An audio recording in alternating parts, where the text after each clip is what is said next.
Hello guys, আসসালামু আলাইকুম। কেমন আছেন সবাই? হুজাফাজ ব্লগ থেকে আপনাদেরকে স্বাগতম।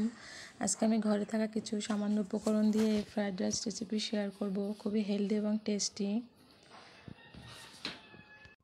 এই তো দেখুন, কড়াইতে একটু সামান্য তেল, পেঁয়াজ, একটু আদা বাটা, একটু রসুন বাটা দিয়ে আমি ভেজে নিয়েছি আগে থেকেই। এই তো একে একে ধুয়ে রাখা চাল এবং গাজর আমি এই ভেজে রাখা তেলের ভিতরে দিয়ে দিলাম।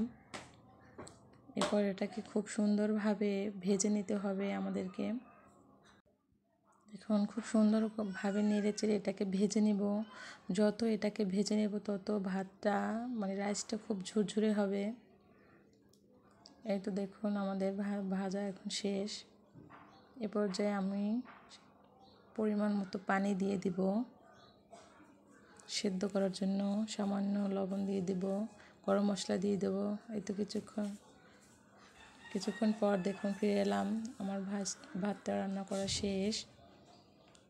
খুব ভালোভাবে এটা ঝুরঝুরে হয়েছে, সেদ্ধ হয়ে গেছে। দেখুন কালারটাও খুব সুন্দর আসছে। এই তো এ পর্যায়ে একটা কড়াই নেব, সামান্য তেল দিয়ে দিব, 2টা ডিম এটার ভিতরে দিয়ে দিব।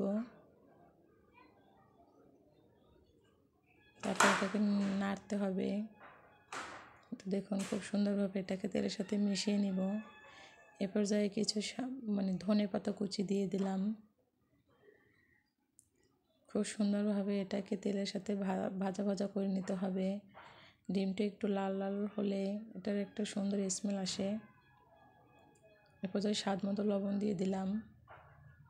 আমি প্রথমেই বলেছিলাম যে ঘরে থাকা সামান্য কিছু উপকরণ দিয়ে আমি ফ্রাইড রাইস রান্না করব। এই তো দেখুন, আমাদের মোটামুটি সবার বাসায় এরকমের ম্যাজিক মশলাটা থাকে। আমি 2 থেকে 3টি এটার ভিতরে দিয়ে দিলাম। দেখুন খুব সুন্দরভাবে এটাকে ভেজে নিব। দেখুন খুব সুন্দর একটা কালার আসছে। এ পর্যায়ে সেই রাইসের ভিতরে আমাদের এই উপকরণটা মিশিয়ে নিব। খুব সুন্দরভাবে এটাকে মিশাতে হবে। এখন খুব সহজেই এটা তৈরি করা যায়। সকালে বা সন্ধ্যায় বাচ্চা থেকে বয়স্ক যারাই বাসায় আছে সবাই খুব মজা করে এটা খেয়ে নিতে পারবে। খুবই অল্প সময়ে হেলদি একটা ফ্রাইড রাইস এই তো আমার হয়ে গেল। সবাই এটা বাসায় ট্রাই করতে পারেন। দেখুন কালারটা খুবই ভালো এসছে। এই তো আমার রান্না করা শেষ। সবাই কেমন লেগেছে কমেন্ট বক্সে জানাবেন। আল্লাহ হাফেজ, আসসালামু আলাইকুম।